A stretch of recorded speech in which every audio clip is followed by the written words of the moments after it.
It's time to take command with former NFL tight end Logan Paulson and former Commanders beat reporter Craig Hoffman.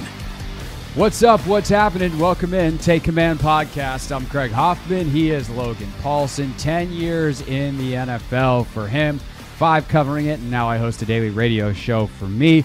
You can catch that radio show on the Team 980, 4 to 7, our new time slot, Monday through Friday. Also now streaming live on the brand new Team 980 YouTube page if you want to watch the show. Logan, we don't have a dancing producer here. I do on the radio. Nick is fantastic as a producer, but he doesn't come on camera and dance very often. Anthony dances pretty much every rejoin song. Yeah, Anthony's got that kind of energy, though. Different strokes, different folks. So yeah, which it's been highly entertaining for me since we started the show. Now we get to share that with everyone. Also, real quick housekeeping off the top, just to thanks. This is not the time of year for a football podcast to necessarily flourish. It's now April, I guess, when we get closer to the draft. But the last couple of weeks, kind of a bit of a dead time, and we just got some new data back on subscriber numbers and all that kind of stuff. And our podcast is growing a lot more than I think people anticipated for the time of year that it is. So just want to say thanks to everyone who has subscribed. Thanks to everyone who continues to check us out and is sharing it. Obviously, that helps us a lot. If you're saying, hey, this is great, you should listen to this, and how you get your friends to subscribe. So whether it's Apple Podcasts, whether it's Spotify, you can subscribe on the free Odyssey app, watching us on YouTube. We really appreciate everyone continuing to support us and check it out. So thanks.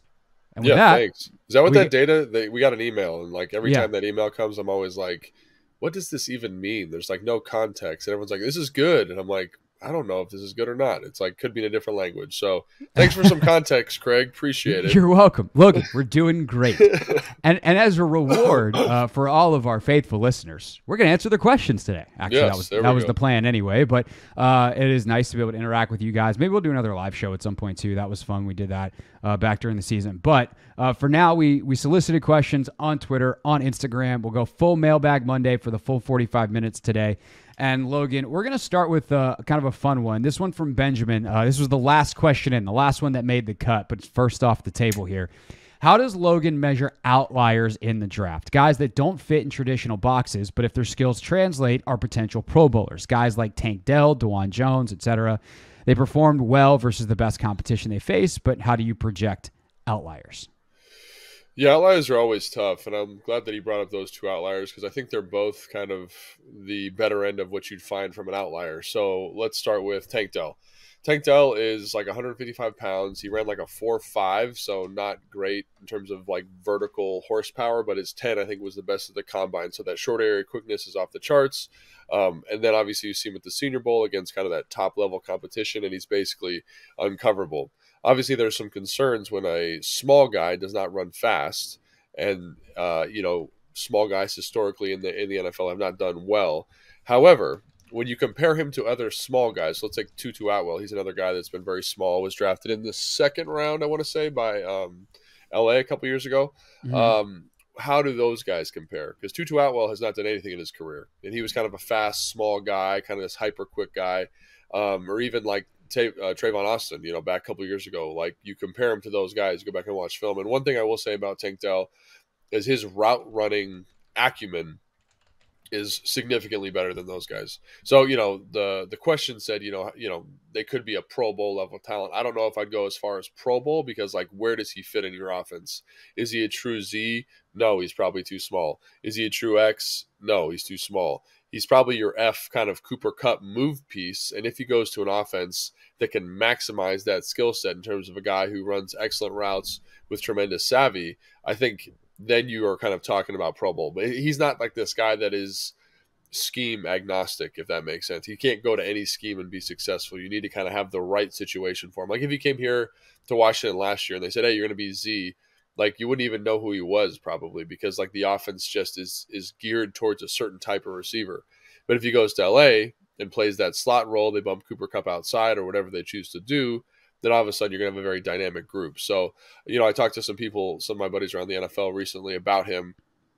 So it's very fitting that this question comes up, and they were very, very high on him. A lot of them had him as the number one receiver after kind of that first wave of guys, and some even had him higher, like as the number 2 receiver overall in the draft. So there are obviously people who really like his skill set, but I think with regards to him specifically, it's because he's so polished with his routes. So like he's not just small and quick and super fast. It's like he's a technician at the highest level. So that's to me the thing that separates him from the recent kind of run of small receivers who maybe haven't done very well in the NFL.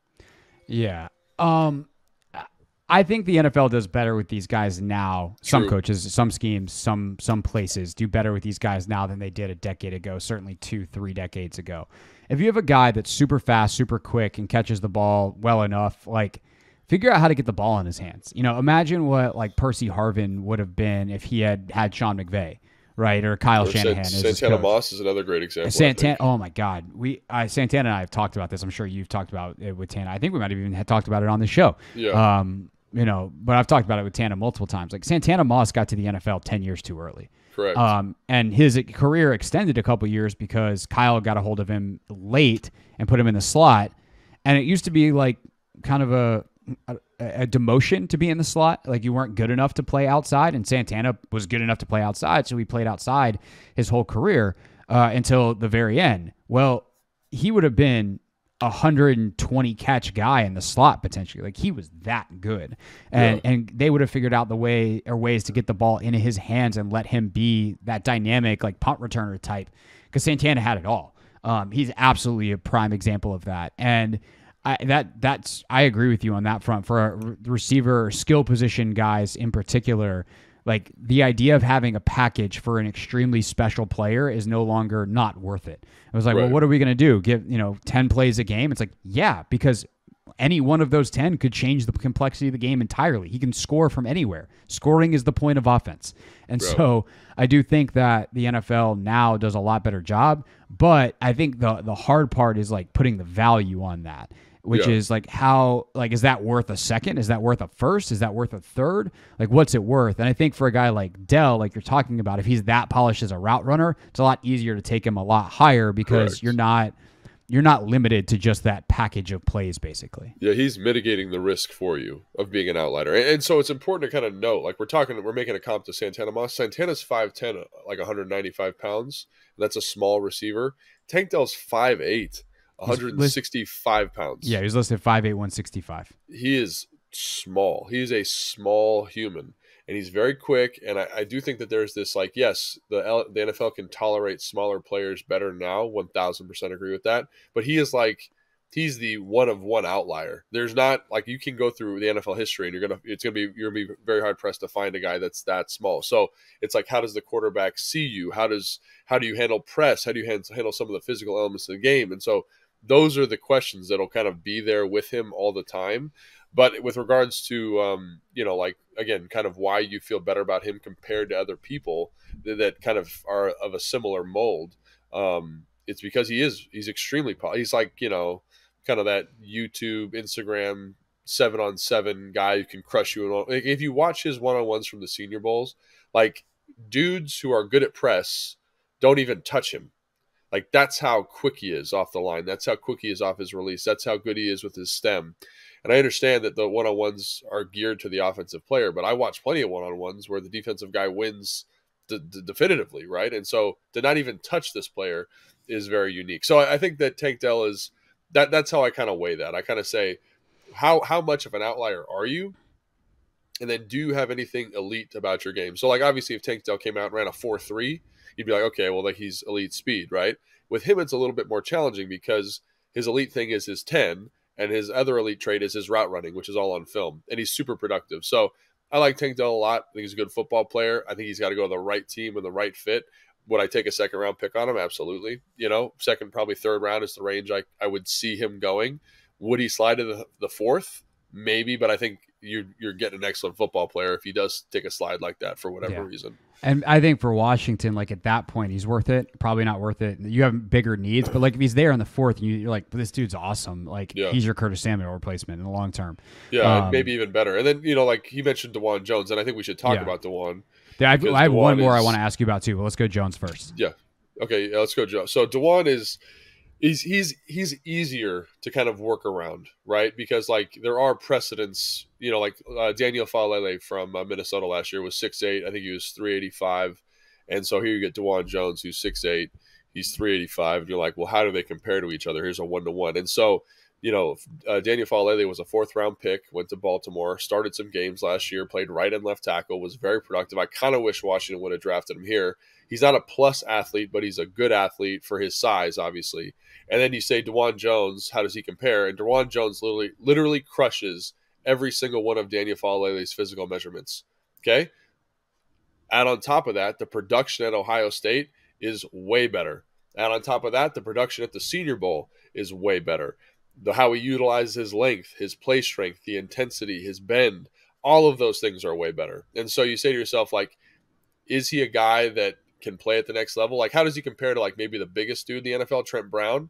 He's not the athlete Trent Brown is. Who's the guy that they drafted out of Louisville, that just drafted out of Louisville a couple years ago? Mekhi Becton. Mekhi Becton. He's not that kind of athlete, but he covers up his maybe deficient athleticism with the use of his length and the use of his power, which is stuff that those guys have. So to me, the path for a guy like DeJuan Jones to the NFL compared to Tank Dell is much straighter, because you see him in pass protection being absolutely dominant at times. Does he have some deficient movement skills? Yes, but could he play in an outside zone scheme? I think so. Like, you watch some of the stuff he does at Ohio State, he's like pulling into space, he's getting his hands on guys, and the thing is, he plays with such power. He kind of reminds me of like Ty Nsekhe. Like, Ty Nsekhe was just a massive human, and if he just put his hand on you, like linebackers, defensive linemen, they just couldn't figure out how to handle that length and size and strength. So I think personally, like, he's probably my 5th or 6th offensive lineman, like, and a little bit of it's because he's got a lot of upside. I think he's sliding at the moment on draft boards because he didn't do anything at his pro day, like he didn't work out. Paris Johnson works out. He's going to be the second guy taken probably. Why aren't you working out? So I think that, like, kind of the perception of it. But when you talk to guys around the league, like I talked to, again, some of my O-line buddies, they're like, he's not my type of guy because he's so damn big. But when you watch his film, you like it. Like, he just is, he consistently wins pass rush reps.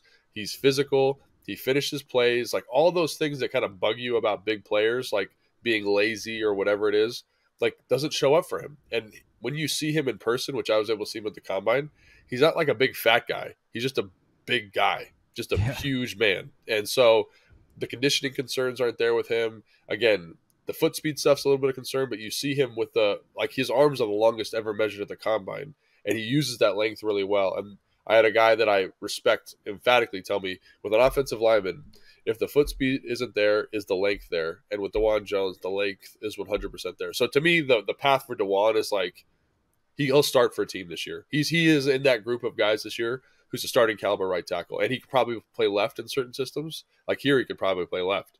So it's like, yeah, why not? And so he's going to slide a little bit. People are going to have different opinions on him because of, he did one day at the Senior Bowl. He didn't do his pro day. People are going to be like, why is he not competitive? Whatever. But there's also, this is another thing, just kind of came to me at the moment. Some people aren't sure how much he loves football because he was a basketball player first. So, like, he kind of fell into football. Does he love it? Those things are concerning, but from a physical film production standpoint, like, he's an outstanding football player. And the production is way less challenging than for a guy like Tank Dell. So the opposite side of the spectrum of Tank Dell, a guy who's kind of an athletic freak but doesn't have the size, is a guy like Brian Branch, who's just doesn't fit in a position necessarily, right, and didn't quite test as well as the film might suggest. What do you do with a guy like Branch? And obviously we have the Kyle Hamilton example from last year, but this is a guy that earlier in the process, like we were talking about the Commanders potentially taking at 16, and now most mock drafts I see have him falling into the second round. Yeah, and I think that's a tough thing about, like, again, it's kind of a scheme fit thing. Like, his film is outstanding. This film is amazing. Like, he's a good football player. He reminds me of Petrie out of Baylor from last year, a guy who's good at the line of scrimmage. He probably has better coverage ability than Petrie. Like the guys at PFF, for example, they think he could be a number one corner outside. I don't see that, but obviously when you have that level of coverage ability, like, you can play in this slot. Like, their comp at PFF is Derwin James. I think that's a little bit rich for me because Derwin James is an elite athlete, right? And so you got to kind of, again, as much as you want to say the film, you have to weigh the physical characteristics a little bit, right? And so, is he very productive in college? Yes. Was Petrie productive in college? Yes. Petrie's a second round pick. Doesn't mean he's a bad football player, right? It just doesn't translate quite the same way. So there are some concerns about what he can do. Like, one of the things about Derwin is because he's such a physical freak, you say we can literally line him up anywhere on the field. He can play linebacker. He can play safety. In certain down and distance, they play corner. He can match up with your number one corner. Branch's film says he can do that, but from a physical standpoint, as a coach, I don't want to put him in a position where he can't do that. And there's a reason teams have physical thresholds for positions, right?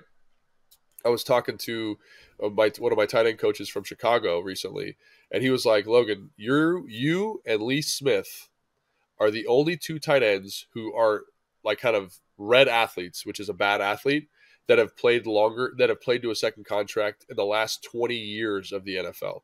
So there's a reason that they have these physical. Are you proud of that? I am proud of it, but it's also kind of embarrassing. You know what I mean? It's like, I am very proud that I was the one who was able to, or one of two guys to get it done. But it's also like, man, like I was off. This is a little aside here. I was off a lot of people's boards because I ran so slow and because I couldn't jump. What was your 40 time? I think it was a 4.8, 4.85, 4.89, something like that. So, 4.9 basically. And then I jumped like 28, 29 inches. Like my broad was probably sub 9, maybe. Maybe it was like 9.6. How many of those numbers could you beat today? I probably could beat I was thinking about it. I probably could beat all of them now. Because I don't know. I've just trained differently. I don't know. Anyway, we're getting way off topic here. That's a train. It's a mailbag episode. I feel like that's more fun than the questions we're answering. Yes, I do think I could beat all of those metrics now, being 36 years old, because I sprint more, I jump more, and when I was playing, I didn't do that quite as much. So, whatever. Anyway, so you don't like your chances against the defensive end as much, but you could beat yourself in the 40. Correct. Right. Got Absolutely. It. Right. Got and it. So basically, like, you have those physical metrics based on combine data for a reason, right?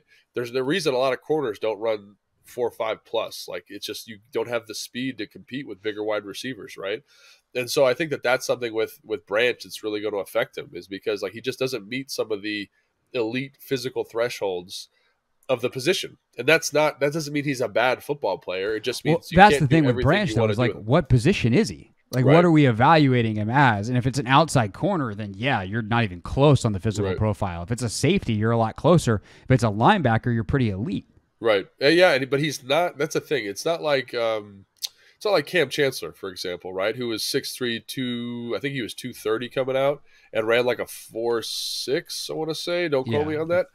But like, you were like, okay, because he's so big, there's a lot of flexibility there for him in terms of what he can do.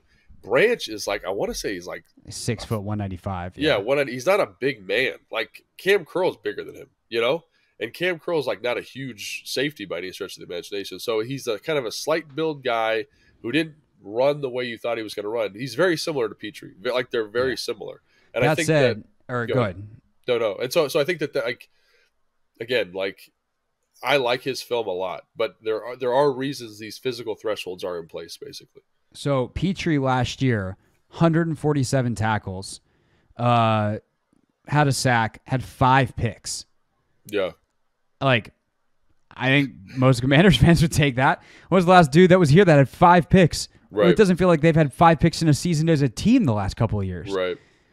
They have, I'm sure, but it sure doesn't feel like it. Right. And so, but it's just about where the value is for the position, right? And I think everyone thinks that as I'm moving up in the draft, I'm getting a better football player. I think there's an element of truth to that, obviously, but there's also an element of security. And what I mean by that is that, like, I want a guy that I know is going to be good. And so, when we did our mock draft, we talked about how Deonte Banks was going to be like the guy we'd pick. And a little bit of it is because I just feel better about his athletic profile than Joey Porter Jr. And I just feel more secure. And I want that 16th pick to hit. Right. And if I'm worried I'm going to miss on greatness, like, let's say, for example, like Trent Williams versus the guy that was coming out his same year from Oklahoma State. I don't remember his name. The guy who did the Bitcoin thing. He got his whole salary paid in Bitcoin. Do you remember this guy? Gosh, it doesn't matter. It's not anyway. So if those guys had basically the exact same grade by a lot of teams, but Trent had the bigger upside. And so you go with the guy with the bigger upside if they're even. But if they're not even, then you go with the sure thing, I think. And so that's kind of what I would say about Branch, is that is he the sure thing everyone thought he was going to be at a position in safety that is not very valuable. And if you look at this year's draft, like, there won't be a safety if he's not the guy selected in the first round.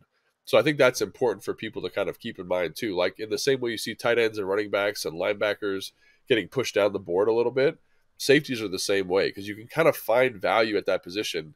I don't want to say anywhere, but much more readily than other spots. Russell Okung, Nick. Yeah. Thank you. Jeez. Yeah. Russell Okung, Trent Williams. There we go.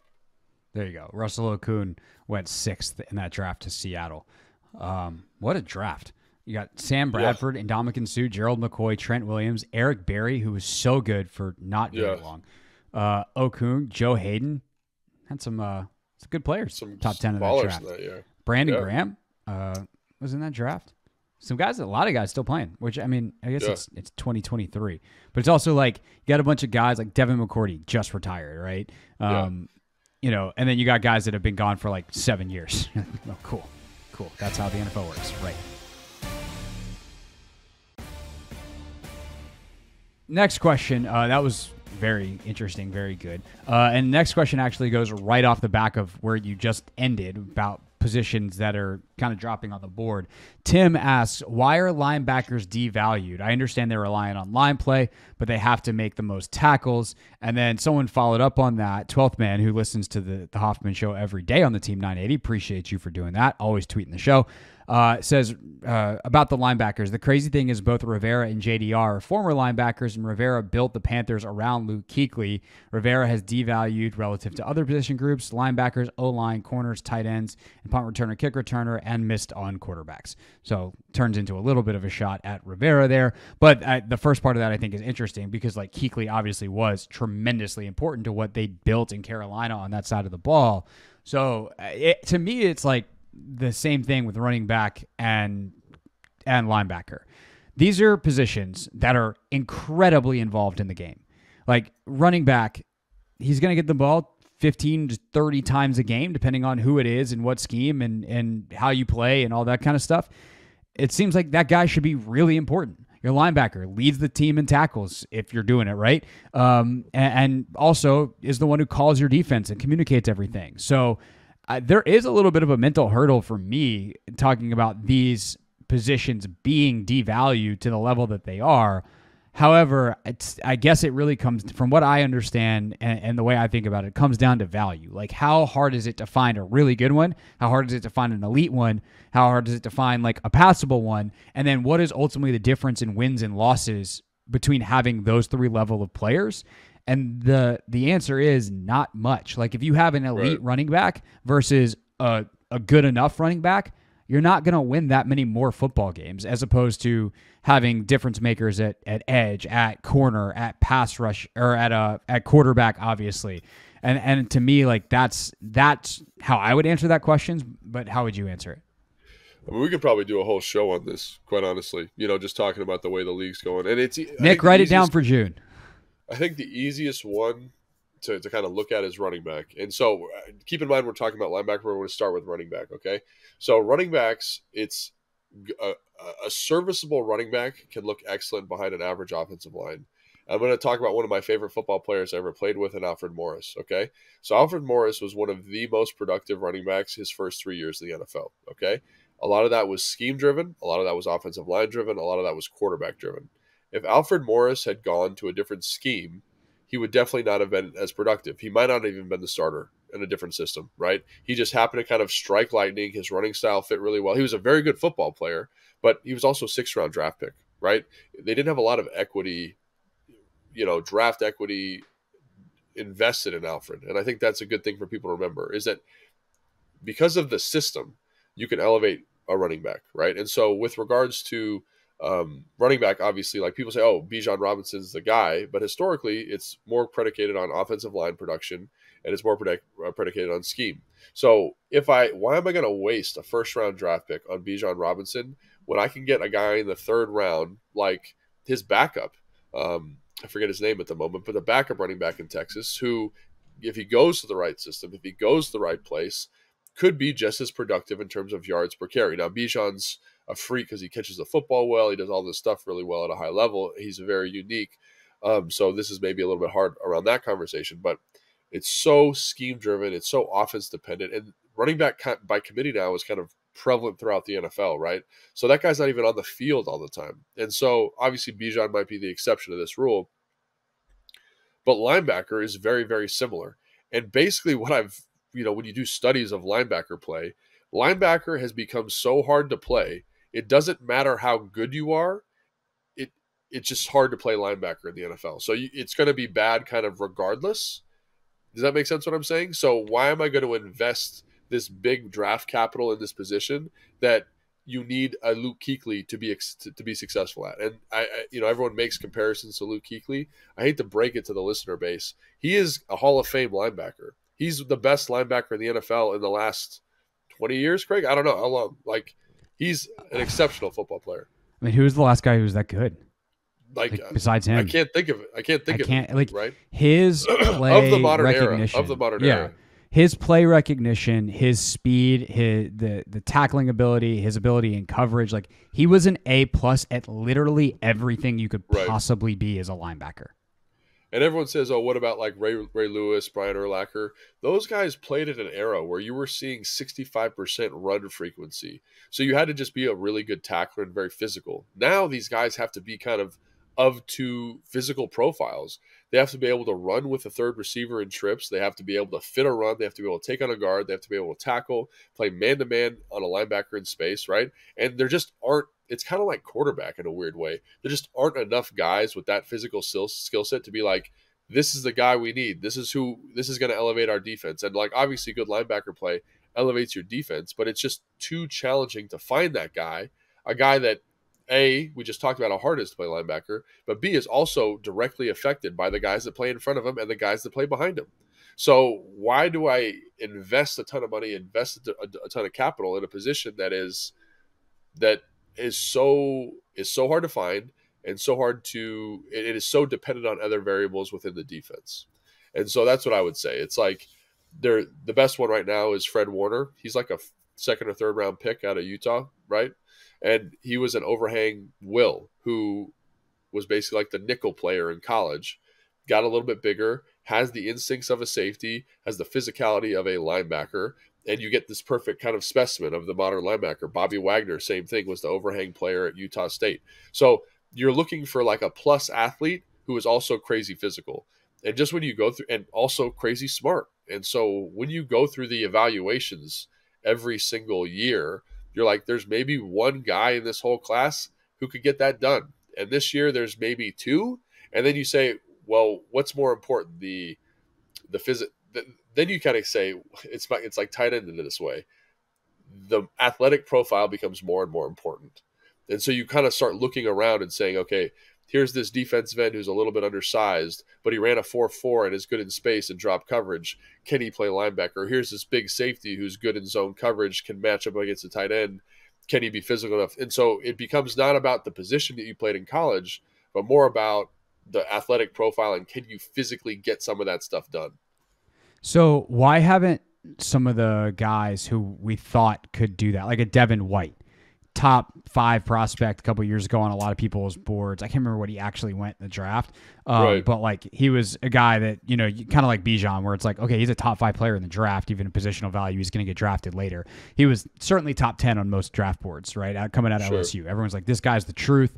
He's smart. He's physical. Like he's fast as hell. I think he ran like a 4.43 or something. Yeah. Why doesn't it work for someone like him? Because like, if you get that guy, I think what fans would push back on, if I'm anticipating the rebuttal, is like, okay, well, what if you get it right? Like, if you're Ron Rivera, former linebacker, and you're Jack Del Rio, former linebacker, and you get the right guy and you coach him up, like, couldn't that take your defense to a whole new level? And isn't at that point it worth it? So like, why hasn't it worked for the guys that we think that it should work for? And what, how do you respond to that kind of like, well, if it works, is it worth it kind of argument? Yeah, I think that's a great question. And so when you look at, Devin White's a great example. So Devin White never fits runs correctly. And it's not Devin White's fault. In college, you get these spread offenses, right? You have one gap, you fit your gap, you run and hit, they cover you up, and you've got better defensive linemen than they have offensive linemen. You make a ton of plays. Devin White essentially does the same thing here, but because of how varied and nuanced and complicated NFL run schemes are, you need to have a brilliant mind back there playing. Because the second, let's say I'm playing will linebacker, for example, the second the backside guard pulls, right? So I'm on the right side of the offensive formation. The backside guard pulls. I need to know now that I am no longer fitting the backside A gap. I am now fitting the front side A gap just because the guard pulls. Oh, wait. Now they brought a tight end in motion to kick out the Sam, so they've added 2 gaps to the front side of the run. So now I'm not fitting the front side A gap. I'm fitting the front side B gap. And the safety is now going to fit the front side A gap, right? And that's just because of a motion, which happens immediately on the snap, right? So that's run fits, which are kind of the easiest part of playing linebacker in the NFL are run fits. And now because of schemes, because of Kyle Shanahan, because of Green Bay, because of all these different schematic innovations, it just becomes harder and harder to do that, right? I'm playing will linebacker. I get a reverse action to me on run away. I am technically the contained player. I have to sit with the reverse while also fitting backside A. Like I'm every single play, that level of the defense is put in this colossal bind, right? So that's why I say schematically, how do you elevate that guy? Let's take the reverse example for just as an example, right?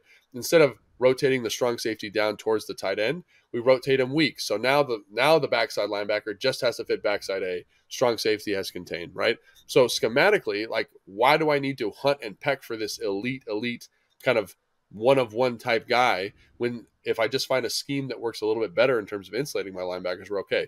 So Devin White, and then let's go back to him, for example. So we talked about the need to fit runs, which he has a hard time with. Now you need to cover. And one of the things about him is they don't make him cover. They make him blitz a lot, not because he's a great blitzer, which he is, but because they don't trust him in coverage. So it's just like this thing where it's like Levante David, I think, is a really good example.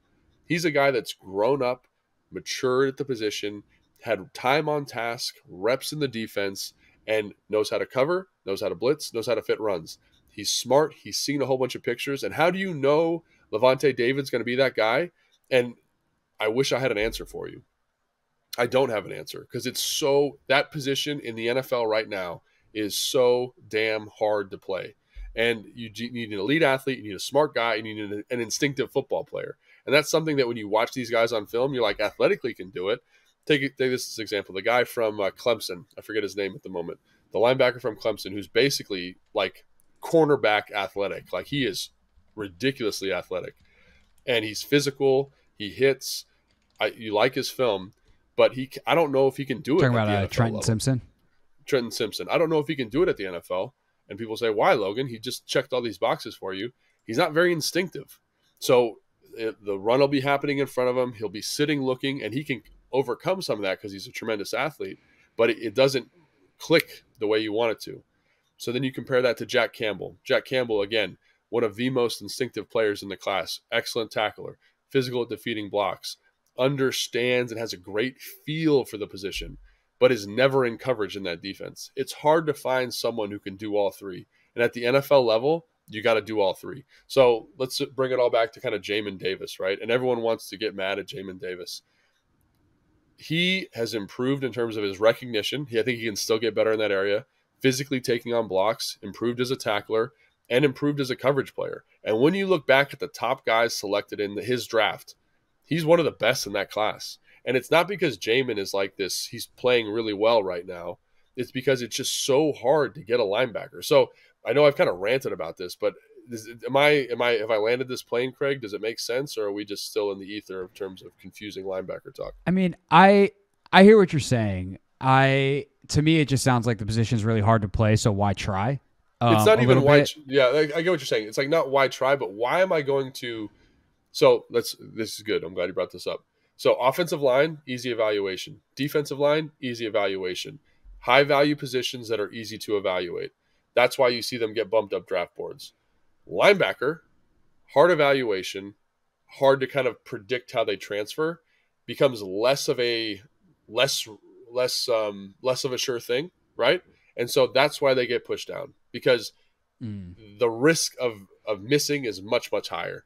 And so why am I going to mortgage a first-round pick on somebody that I'm not that confident is going to make it, right? when I can find someone else in the later rounds who, again, fits a better athletic profile. It's kind of like tight end in this way, like where, how we were talking about how athletic traits at the tight end position project to better tight end play, right? At the NFL level, linebackers kind of the same way. Length, speed, like how they play in space, those metrics translate a little bit better to the NFL level. Right. And I guess then the compounding part of that is if you spend that first round pick on a defensive lineman, which is an easier evaluation as well, that guy can make anybody playing behind him better. So like you are reliant on it's a position that's more reliant than a lot of others on what's happening around them. Like running back. Yep. Like running back. And then what you just said as well, where the evaluation is incredibly difficult and you would like to be confident that whoever you're taking with the higher mortgage payment, if you will, that higher pick is someone who's actually going to be good.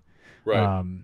And it's not that they're bad college players. Like, yeah, it's just like, so Jack Campbell, they will be bad pros or they're not right. worth it and going to help you win. It's just, it's a giant crapshoot. And why would you want to take your biggest piece of investment, capital and use it on something that's a crapshoot? Right. And I think like that's the thing about like Jack Campbell, because we're talking draft. Like I love Jack Campbell, and of the guys in this class, he's the guy that you feel most confident about him transitioning because he's got a feel for the position. And I think that's the thing that's hard. Like with Devin White, he doesn't have that feel. Jamin didn't have that feel for the position. Now, is he the best in coverage? No. Can you live with that? Can you find a way to schematically manage that? Yes. And so you say, okay, and because he's got that it factor, that je ne sais quoi for that linebacker spot, I think that almost becomes more important in some ways than that hyper freaky athlete. You just need a guy who gets it. And that's really hard to tell in college because of how offenses are so spread out now. And NFL offenses are kind of like the opposite. So just a thought there. And again, I think linebacker drafting would be excellent. It just, again, and that's the other thing about linebacker in college. There's not a lot of linebackers, like true linebackers. Right. They're all kind of like these big safeties. They're rushing on third down. You don't get guys who are just in that spot kind of getting data every single time about what the front looks like, calling defenses like we were talking about. It's become a really tough position to kind of get from college to the NFL. Got it. In short, on the value piece, don't gamble your mortgage money. Correct. Gamble your gambling money. That's later round picks. Mortgage your mortgage money. Gamble your gambling money. Let's go. This one also from Tim, but I liked it a lot. So Tim, congrats. You get a double today. Third quarterback, or in my humble opinion, third quarterback should always be a second read is run or improvised quarterback because there's no time to fully coach that guy. Someone like Dorian Thompson-Robinson in this draft fits that bill. Do you agree, or do you think they'd want to run the offense or the same offense across quarterbacks? Do you want to take it, Craig, or do you want me to take it? I'll start and try to be quick, and then you can be quick, and then we'll keep it moving because that's what we're doing here. All right. Yeah. I think that's like from a large team building perspective, I don't disagree that is a very good option. If you had someone that was a good quarterback who could operate the full offense, that guy's probably not a third quarterback. So in terms of like, hey, if our season goes down the toilet, and we're all of a sudden on our third quarterback and we need this guy to win again, or even like our season's not out down the toilet, we just got really unlucky and our top two quarterbacks are out for 1 week. Like, yeah, that guy with the high variance is going to give you a lot better chance. And if it's a rookie, it's a rookie. If it's a vet, it's a vet. It's why Josh Johnson is everyone's favorite third quarterback. So I would agree with that in terms of the third quarterback. I don't have a profile like you do on Dorian Thompson-Robinson. Right. But I think in terms of the very specific narrow thoughts about a third quarterback and the value to their football team, I would say first you want like a guy who's good in the meeting room and all that kind of stuff, can give your scout team a good look. But if he's got to play, then yeah, like a guy who's got some mobility and some variance to his game is probably your best bet if you wind up there. And is he kind of insinuating that there's a that what's like? Do you want like Dorian Thompson-Robinson or do you want Jake Fromm? Right. So I don't know. I think if I have a third quarterback, I want him to run the offense that I have. And that's not because I think that's the best for the quarterback position. I think that's just best for the rest of the team, right? So, like, for example, I know he's saying, like, scramble and run and all this stuff. Like, you've invested all this time and all this resources accruing great skill position players. I want someone who can get them the football. I don't want the quarterback, even if they're very, very talented, running unless they're elite. You know, like, I want them to be able to buy time and do some things, but they need to be able to execute the offense. And I think that's where a lot of fans get a little, like, they get over their skis here because they're, oh, we get this tremendous athlete. He's a third guy. How many times have you seen a third guy come in and it just looks like total, like, everything's on fire? You know, like, it just looks like the world is on fire. I think that's the nature of being a third quarterback, though. Right. And that's Tim's point, and to a point that I agree with. If the guy that's your third was good at executing the offense, he's not your third. Like, by nature, one, he's never practicing, and two, he's probably not that good. So, like, you're going to, sure, okay, cool, Jake Fromm can do stuff on time, but every eighth throw, if you're asking him to drop back and run your offense, is going to get picked off because he's not that good. Right. So I think if I'm picking a third, and this is maybe, again, I want someone who can run the offense. I want them to be able to kind of learn and digest, and is it going to be perfect? No. But I want someone who's a little bit of a lottery pick. Right? So someone that I think, given being in the offense for a year, can develop into something more, right? So Dorian Thompson-Robinson kind of fits that mold, right? He's got some mobility, a little inaccurate, played a lot of football at UCLA. He's like 25 years old, something like that. He had the highest ball velocity at the combine, like all those types of things get people excited, right? And he's a good football player, right? Is he going to develop into something more? He does fit that mold. Not because he's a mobile guy, because I also think like Tanner McKee, if you were to draft Tanner McKee here, because of the arm strength upside, could become something more than your third guy. In some systems, he might even be your two. I want good quarterbacks here. So I don't want to be taking a flyer on somebody like the Cunningham from Louisville. Like, I know a lot of fans like him because he can run around. He's a good athlete. Yeah. I just don't know if he's ever going to be even a third string guy. Like, I don't know if he has it just seems like the road is really long for him. And I'm not just taking good athletes. I'm taking guys with traits that I think are going to develop into something special. So that to me is my criteria for the third guy. So does Dorian Thompson-Robinson fit that? Absolutely. But also, so does Tanner McKee, who can't even move. He's so immobile, right? Like, they're both there, but because of certain traits that they have that get me excited. Yeah, I get that. I agree with you that, like, for a long-term play, yeah, someone with some upside is fantastic. I just think, like, realistically, if you think about it, it's like, okay, this guy's got to play now. His first read, like, I want someone who at least knows the offense to the first read.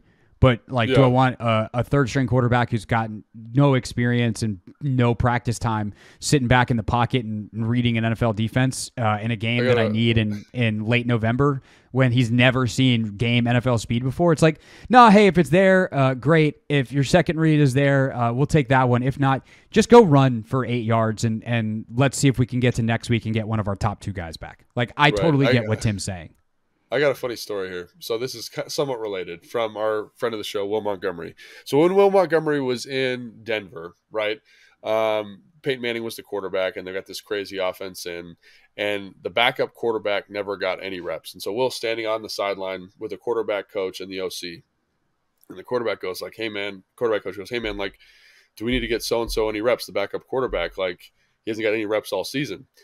And the OC looks at him and says, if Peyton, I'm going to cuss Nick, so get ready to bleep it. So if Peyton goes down, and we don't practice, and then like just went on with practice, you know what I'm saying? Like, so like any situation where that's what I'm saying. Yeah, like where that other guy's in, it's not ideal, right? And you need a good backup. I just want someone who's got some ability, right? Like, so like got something that is like a little shiny in their game. So Dorian Robinson can run. Tanner McKee can throw the ball 80 yards in the air. Like, good. Are either one of them going to be good starting quarterbacks in the NFL? It's a coin flip. Probably worse than a coin flip, but that's what I'm looking for. Love it. We don't practice.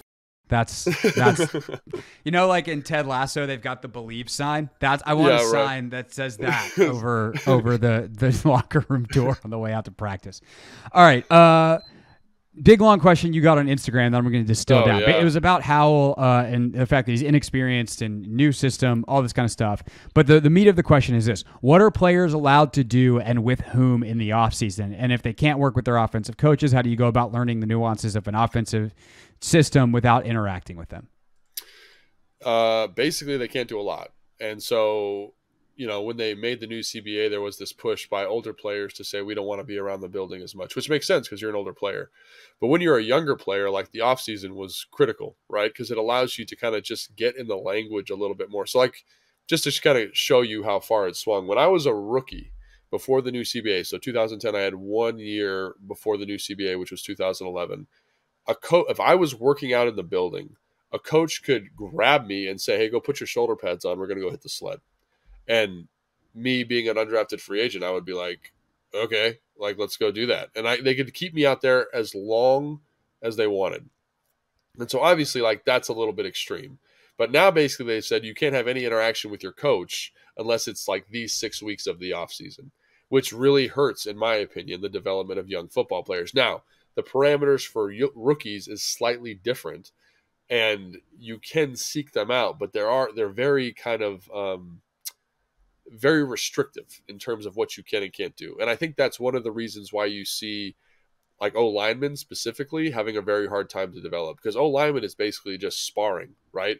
Like, how many times do I see this hand placement? How many times do I see this line movement? And how do I move my feet and get used to that pattern to get in the right position? And that's one of the reasons why I think O-line plays, it takes them, instead of being 2 years out, it's now like a 3 to 4 year projection on a rookie player because of that limited offseason. And I think it's the same thing's true for quarterbacks. You just don't get the same reps. So think about it. Like when I was a rookie, like you had like a bunch of OTAs, a bunch of mini camps. You had your kind of pre-off-season stuff that you would do, which was like walkthroughs and stuff. So I had been exposed to the offense pretty dramatically before we even started training camp, right? And I think that for me, that was invaluable because I was like, this is what I need to do better on. This is what I need to learn more. This is the language I need to understand. So I think it's very, very restrictive, and it's very, very hard to develop young players regardless of position now.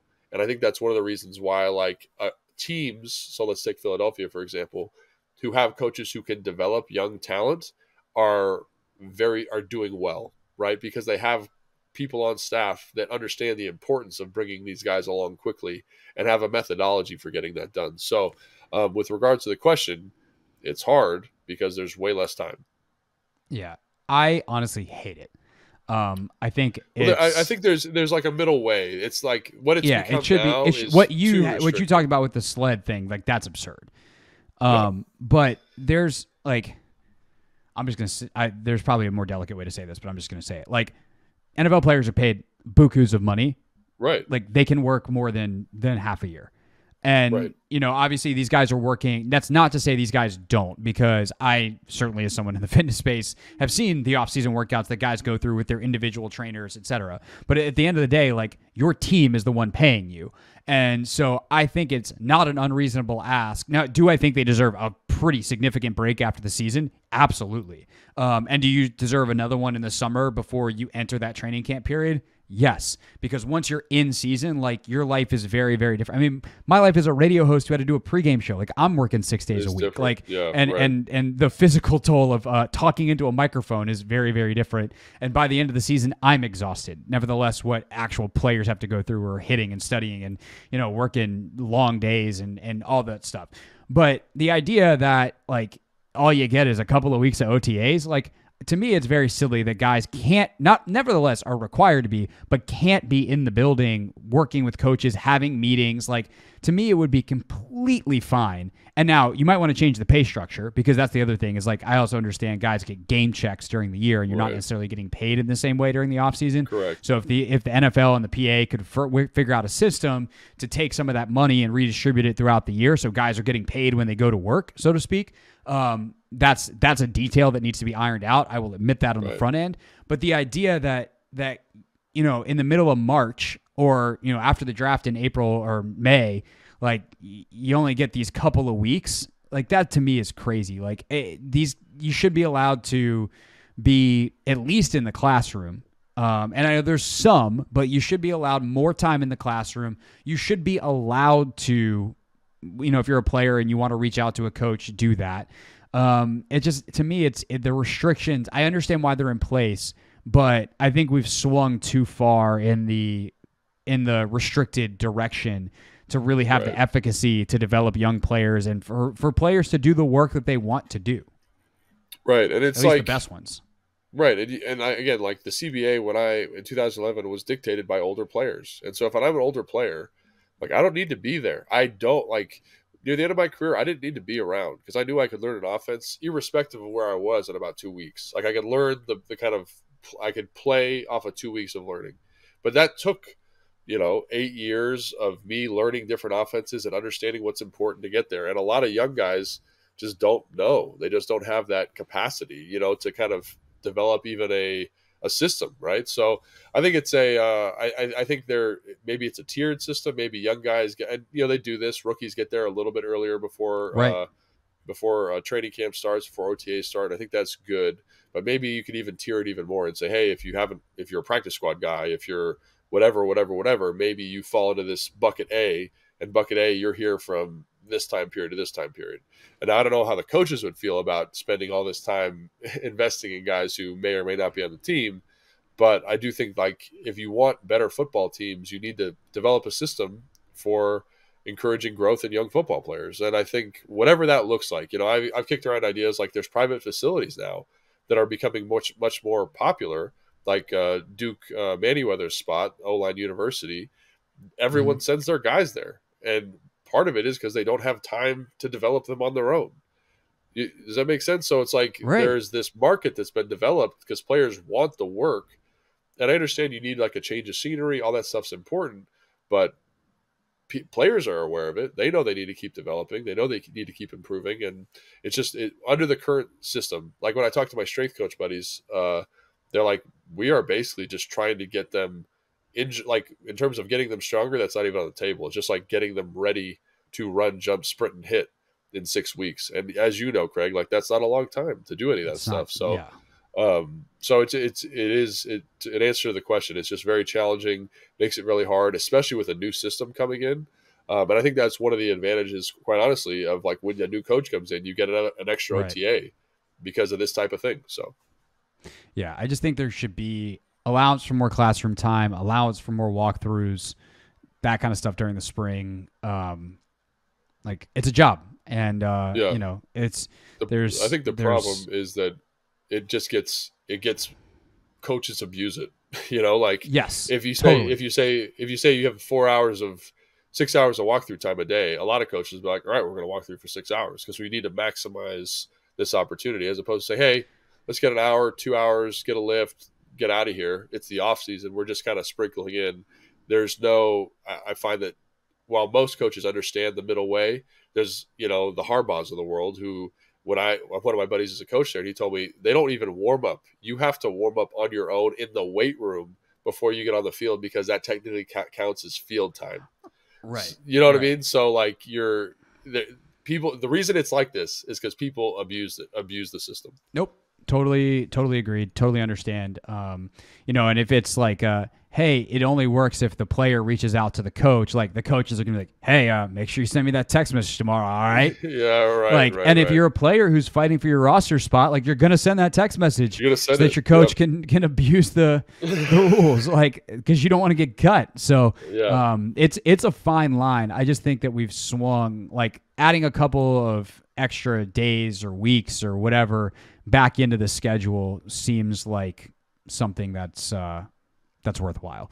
All right, we'll wrap there for today. We had a couple other ones that are on some topics. Like someone asked, starting to see Bijan Robinson at 16 in mock drafts. Do you have thoughts on that? We do. We've just given them already in a couple of podcasts. So make sure that I would highly recommend like YouTube for this, or if you want to try to search in Apple Podcasts, but searching like Bijan Robinson take command, you'll get some results. And so we try to, in the descriptions and things like that, have that so it's easy to find. I know for sure on my YouTube page that we clipped that. There's a clip, and actually, Nick, I'll try to send you the link so that we can put a little card on YouTube right here, and maybe put a link in the description, like how Bijan Robinson might break the NFL draft, because we were talking about bucket breakers a couple weeks ago, and so like we've done that already, and certainly it's a great question. We've just answered it, and at this point we're out of time, so we're not going to answer it again today. With that. We will be back later this week. Next week, I think we're going to have a very special cool, different kind of episode. So I don't want to say too much before it's locked in. But we might be doing a crossover episode with a pretty cool group of people. So that's as much as I'll say for right now. But that's why you subscribe, so that no matter what we do, you get it. Apple Podcasts, Spotify, the Odyssey app, YouTube, full episodes for Take Command are at 1067 The Fan, clips at Craig Hoffman. And that's pretty much all. We'll be back later this week with more draft stuff, and who knows what else is going to happen. For Logan, I'm Craig, and we'll see you then.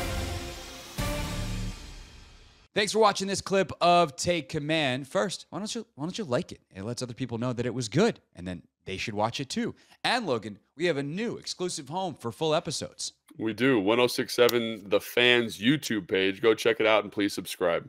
Yeah, do what Logan said. Do it. Very, very smart.